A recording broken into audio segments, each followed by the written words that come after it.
Jananeem Sharadam Devi Ramakrishnam Jagadgurum Padapadme Tayo Shritva Pranamami Muhurmuhu Namah Shri Yatirajaya Vivekananda Suraye Satchit Sukaswarupaya Swamine Tapaharine. Yeah. So the address to the reply to the address of welcome at Paramakudi. This Paramakudi is one of the place in the Tamil Nadu, which you all know. Swamiji is in Tamil Nadu only, as of now. Now, if you see these lectures, the two things which you have to think. One approach, the devotees' approach, generally it will be, they will try to read all of them in a religious way, with all devotion, with all reverence, and they will get some inspiration. They will get some motivation from this to control the mind, to do some sadhana, or to get some solace and peace from this hustle bustle of life. This is a one way of understanding and reading, which most of the devotees does. Most of the people does. And second is intellectuals. They are not devoted. They are intellectuals. Try to understand the truth. They may read. Second. Third thing, which is the mixture of both. I am a devotee. Definitely, I am a devotee, a disciple of Shri Swamiji. I have got all the respect. I have got all the reverence towards him, no doubt. So by reading, definitely I will get motivation. But let me also try to understand how far these statements are true. How far these statements are really great. Swamiji's statements are great, no doubt. But we should have questions. When Swamiji is making some statement, is there any proof? Is it really happened? If with such type of questions, when you read, you'll be able to understand and appreciate Swamiji in depth. Now, all these things are required for sadhana? May not be. But to understand Swamiji in deeper manner, then you'll be able to understand, you'll be able to require all these things. Okay. Now, Swamiji, first and foremost, he thanks the people for their kindness and for cordiality and all. Then he's telling that's why all these people are great. For example, I did something, and when people appreciate me, generally we will say thank you for all of your concerns and love and cordiality and welcome and all. Yes, I did this, I did this, I struggled this, I struggled that. Sometimes we tell, or just because of the bashful nature, we may avoid it.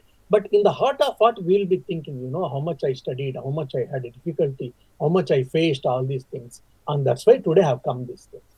So basically, we will take the credit for all these struggles and the efforts. I'm not saying that is bad. That's how we do it. But all the great people, they don't take the credit. The real leader, any good happens, they give the credit for the God or for the group. And any failure happens, he takes the credit. We do in otherwise. Any failure comes, we give to the others and we give to the group or the team and all. When it happens successful, then the credit has been taken to us. We take the credit. Now, Swamiji is telling, if I may be permitted to say so, I will add that my love for my country, and especially for my countrymen, will be the same whether they receive me with the utmost cordiality or spur me from the country.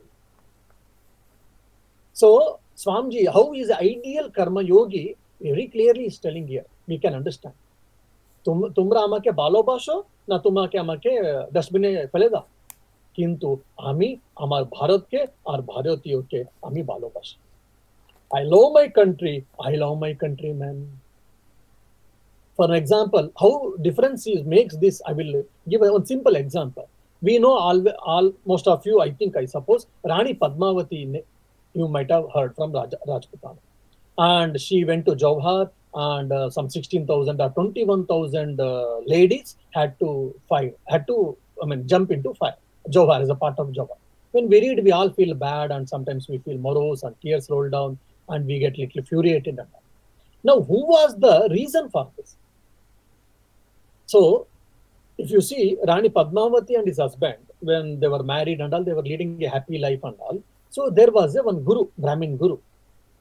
And somehow he was fascinated towards this Rani Padmavati's beauty. He, being a guru, he was not supposed to, but somehow he fascinated.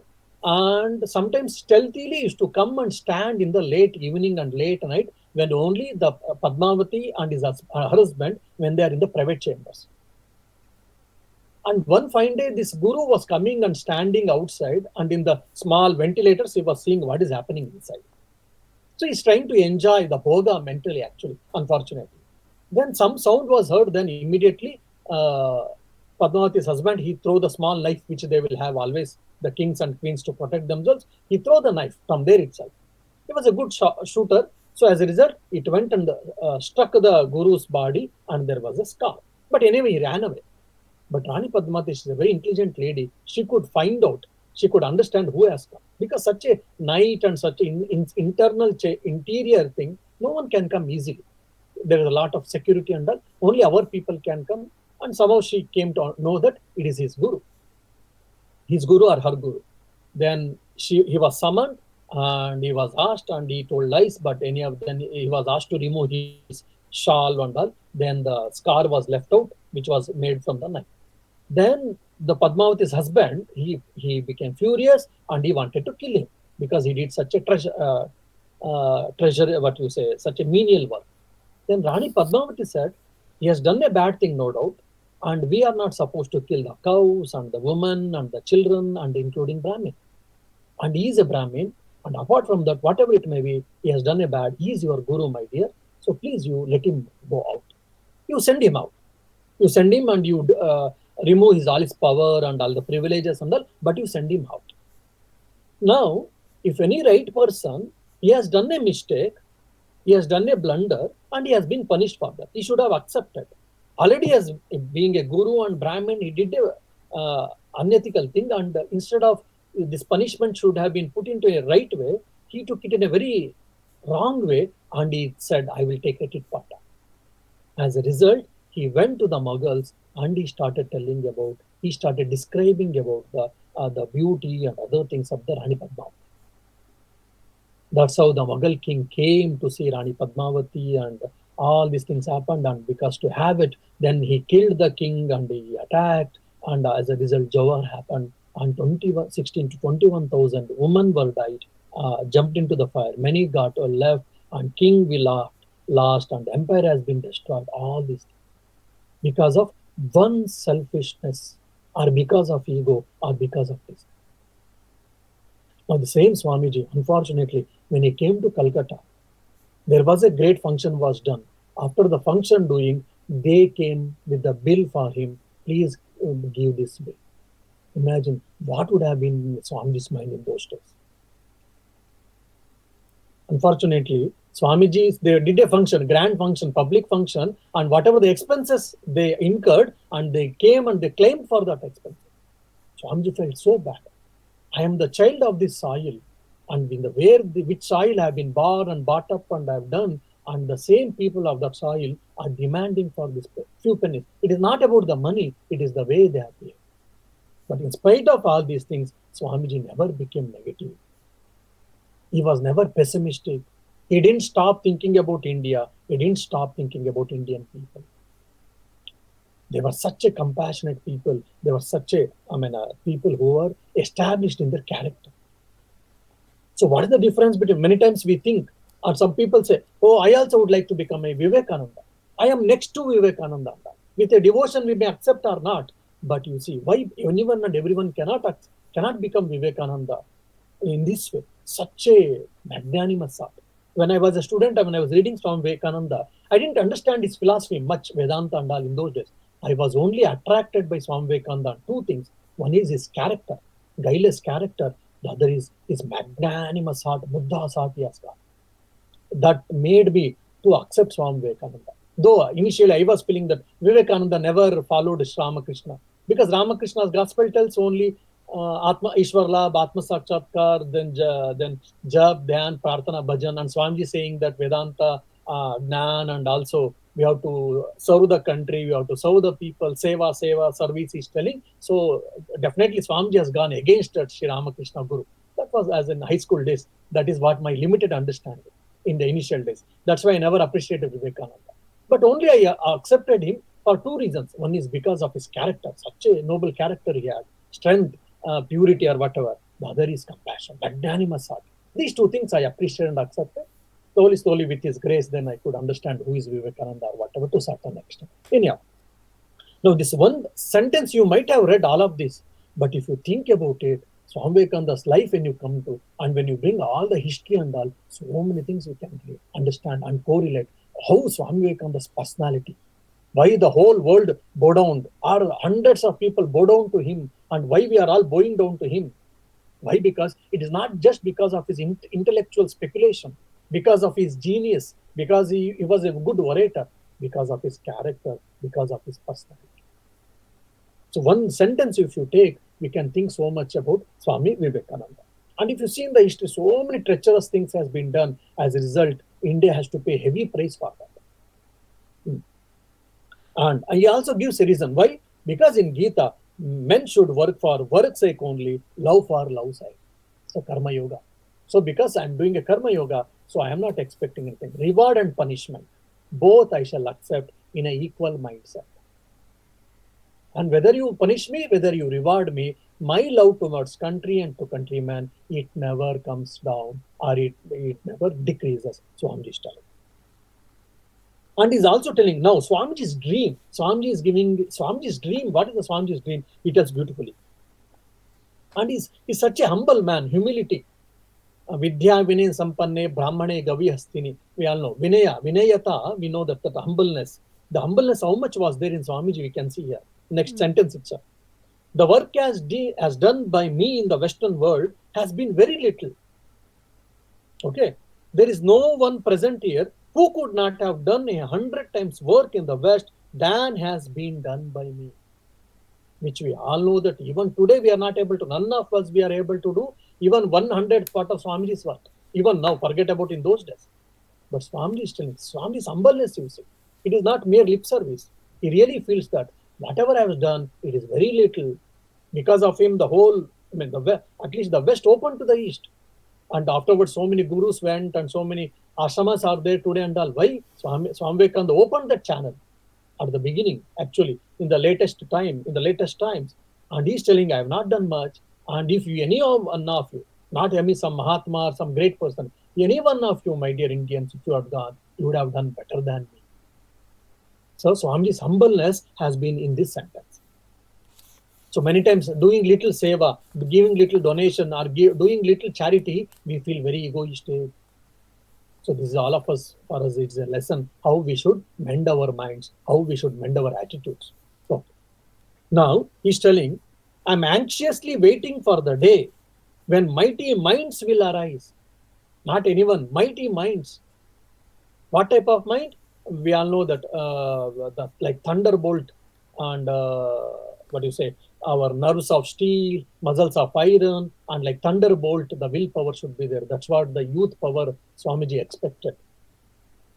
Gigantic spiritual minds who will be ready to go forth from India to the ends of the world to teach spirituality and renunciation. Those ideas which have come from the forests of India and belong to Indian soul alone. The Upanishadic ideas, the Vedanta ideas should be traveled to different parts of the world. And for that, we need a good reformers or good preachers. And the nature of such people, what should be their traits and personality? They should have a mighty minds and gigantic spiritual minds. And they should go and they should soak the West and the whole world from this Indian philosophy that is Vedanta. This is what Swamiji's dream.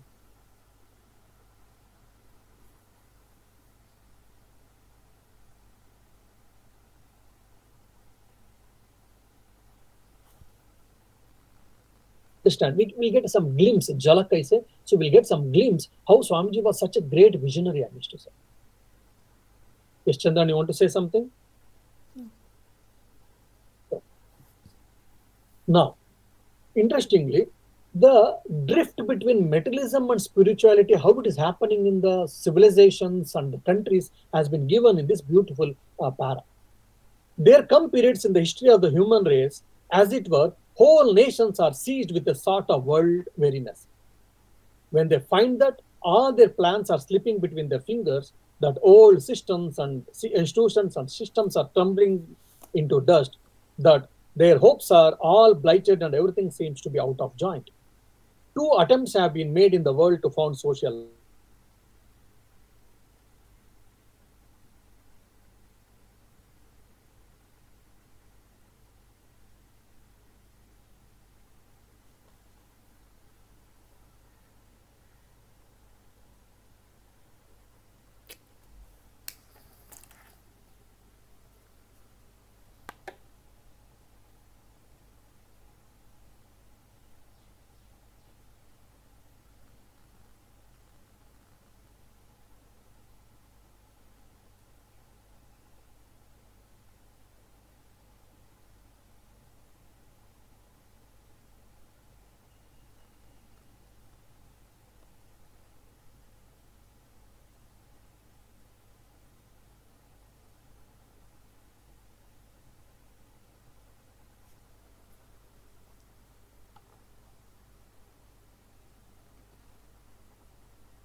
Anti-Hindu.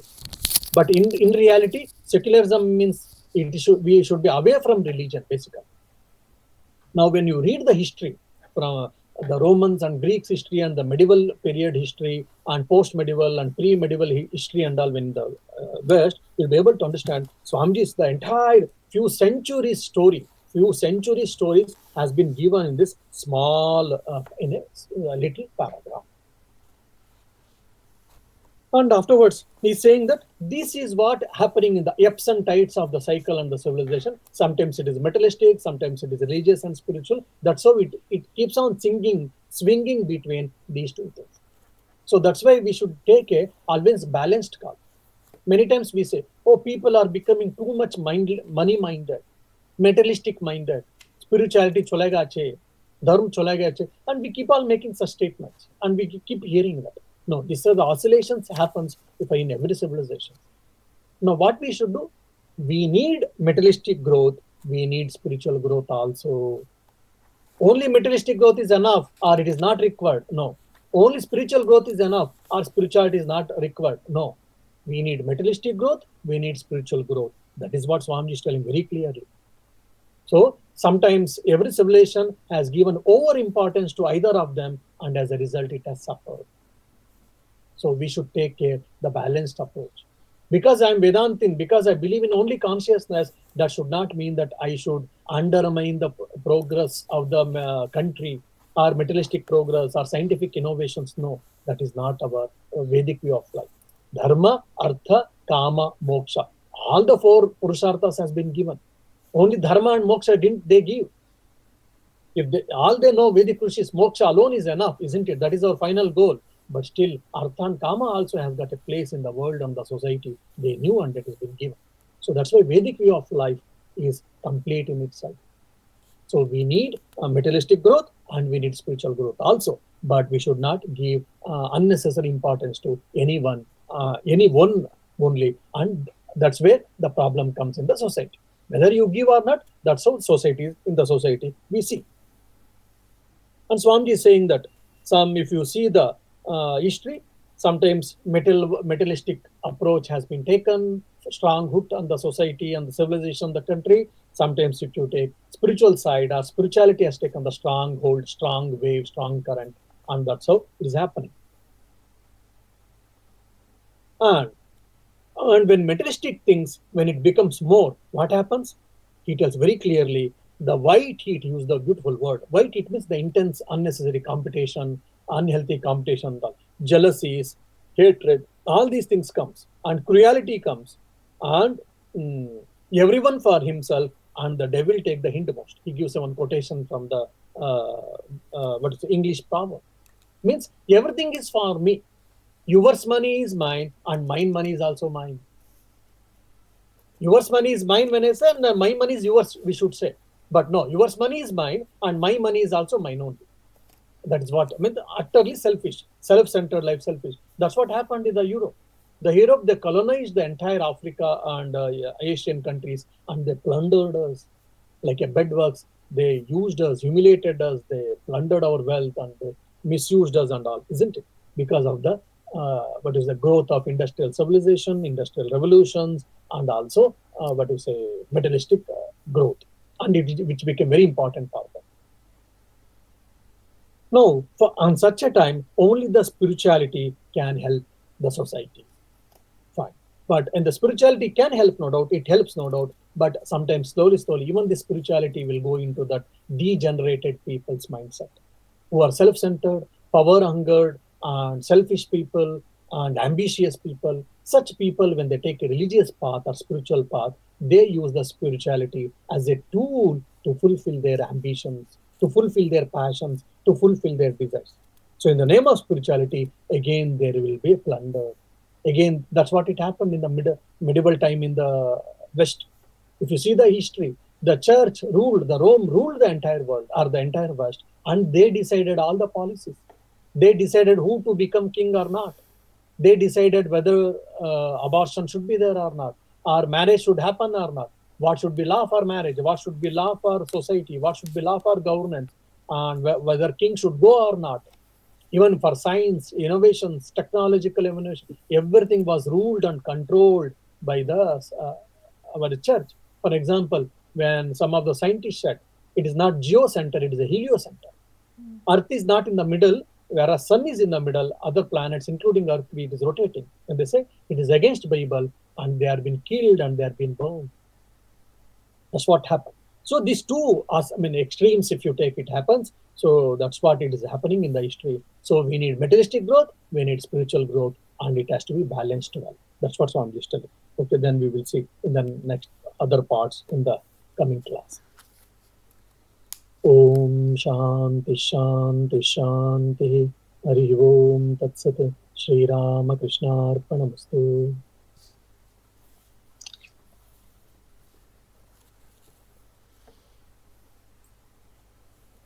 কিছু প্রশ্ন আছে? অন্যরা বলবে।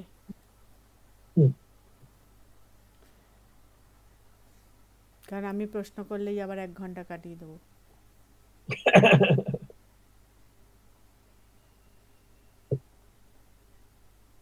ঠিক আছে, আর প্রশ্ন নাই মনে হচ্ছে। মহারাজ নেক্সট কবে হবে?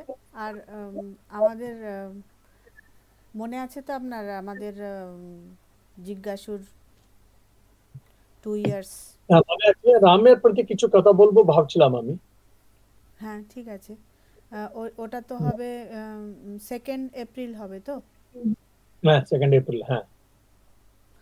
আর তার আগে কি আরেকটা ক্লাস হবে? তার আগে একটা ক্লাস হবে, হ্যাঁ হতে পারে, মানে এপ্রিলে হবে না, আবার এপ্রিল পুরোটা হবে না। সেই এপ্রিলে ইউএসএ যাচ্ছে, সেই জন্য হবে না। সো মে 15 পর্যন্ত কিছু হবে না পরে। So one class we can have, I think. Maybe 19th I can have, because again, no, 19th or 26th, both are okay for me. Which you suggest? No, for me also both are okay. Only thing 19th will be a bit hectic because I'm going to Bangalore tomorrow. So, but if you are free, then we can have it on 19th. If you're going to Bangalore, then how do you? No, I will be back on 18th night. 18th No, night. we can go then 26th also, isn't it?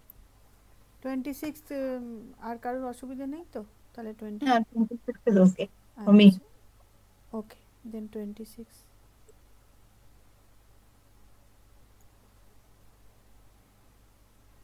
Yeah, 26th I can do. মহারাজ, একটা প্রশ্ন করতে, যে আপনার ওখানে Holi celebration হয় আপনার আশ্রমে? না, আসামে হয় না, আসামে নাই, বাইরে হয়। বাইরে তো করে, মানে কিছু, মানে আজকাল তো ইন্ডিয়াতে যখন বেড়ে গেছে, এখন ওরা করে কালার। আমরা আগেবার করেছিলাম আমরা হোলি বলে। হ্যাঁ, আমাদের টিইউডি তে, টেকনোলজি ইউনিভার্সিটি ডাবলিনে আমরা করেছিলাম একটা রঙ্গোলি কম্পিটিশন করলাম, তবে হোলি ফেস্টিভ্যাল অফ কালার্স বলে একটা ছোট লেকচার, গান সব করলাম। কিন্তু এবার অনেক কাজকর্মের মধ্যে আমি ভুলে গেলাম। তো টিইউডি তে একটা করার উচিত ছিল, আমরা তো ভুলে গেলাম। আগে বছর থেকে আমরা স্টার্ট করলাম। দীপাবলি তো হচ্ছে প্রত্যেক বছর, হোলি আগে বার থেকে স্টার্ট করলাম, কিন্তু এখন মনে হচ্ছে এটা হোলি আমরা করার উচিত ছিল, ভুলে গেছি।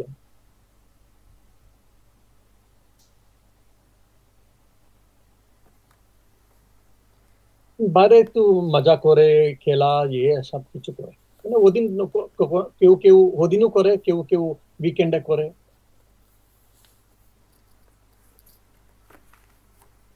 আপনি ঠাকুরকে রং দেন না? আমি তো দেই না, ভক্তরা আসে একটু করে। কারণ রাজা মহারাজের একটা স্মৃতি আছে না, হোলির দিনের ভুবনেশ্বর মঠে হঠাৎ তার মাথার উপরে সিঁড়ি দিয়ে নামছিলেন, তখন ওনার মাথার উপরে আবির পড়ে। তখন উনি বলেন যে কোত্থেকে আবির এলো, পাঁজিটা খুলে দেখতো, তখন পাঁজি খুলে দেখা গেল যে সেদিন হোলি ছিল, দোলের দিন।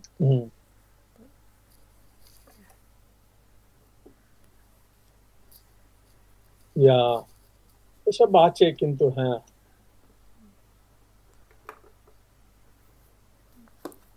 জানি না, আমি আগে থেকে ছোটবেলায় একবার দুবার করেছিলাম নিশ্চয়, কিন্তু আর ওর উপরে আর কত, মানে খুব ভাগ্য, মানে খুব নেই, মানে আমার এই রঙগুলো নিয়ে খেলা, এটা আমার এটা নাই। It's not prevalent in South India, whole South India, because I stayed in Hyderabad. Not there, yes, no doubt.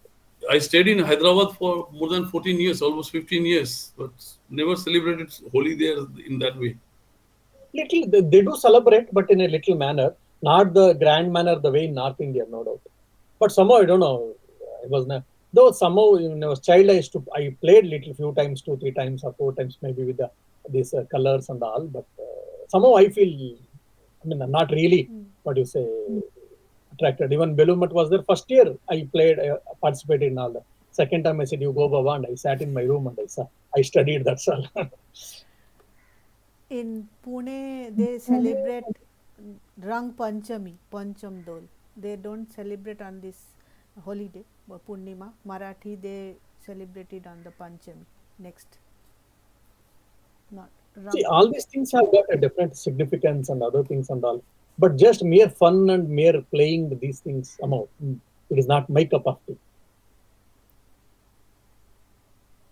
So that's where even this Jatra and all, this Jatra happens. Even in Beluman public celebration, how and all will be there, no doubt. First year I went, I saw everything and all. I also ate some puchka, pani puri or something, and I came back. So second year, hardly I went out. I was inside the room and just I said any of the whole day is free, no classes.